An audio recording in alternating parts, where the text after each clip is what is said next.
My name is Steve Moak, and I'm CEO and founder of Sharetek. Today, I want to talk about something that is really interesting around drug and alcohol testing, and that is cheating, also known as adulterating, manipulating, falsifying, using substitution. There is a million varieties, and I encourage you to Google drug and alcohol testing cheating and see the wide variety and the great lengths that individuals will go to cheat a drug and alcohol test.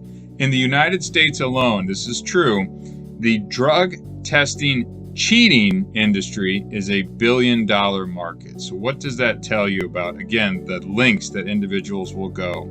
So I am a person in long-term recovery. I have taken over 100 plus drug tests in my life, again, for pre-employment, within inpatient treatment, sober living, counseling. Parents wanted to take a drug test when I was much younger. These were all, I have tons of examples that I can share about how I have passed drug and alcohol tests while still using drugs and alcohol. So depending on the method of collection, that could be hair, that could be urine, that could be sweat, that could be blood.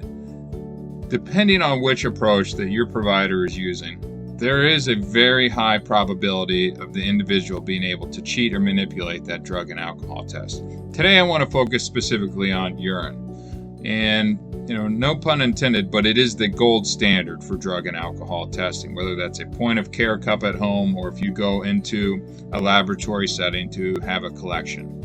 Let's start with the collection process first. Observed collection. This is an archaic, really ancient process of doing drug and alcohol testing, and it involves eyes on stream. And I'm sorry, that is a graphic way to put it, but this is where a care team member, mom, dad, husband, wife, loved one would actually have to observe the individual providing that sample directly into the cup. So if you are not doing an observed collection, then really the validity of that test goes entirely out the window. With products such as Urine Luck, which is an additive, or the Wizinator, which is a prosthetic device, or a multitude of substances that can be inserted or dropped into a sample. These also include little heaters that keep the urine at the appropriate temperature as well. All of these things are readily available exactly where you live right now, and many loved ones, husbands, wives, moms, dads don't know about all of the ways that drug tests can be cheated.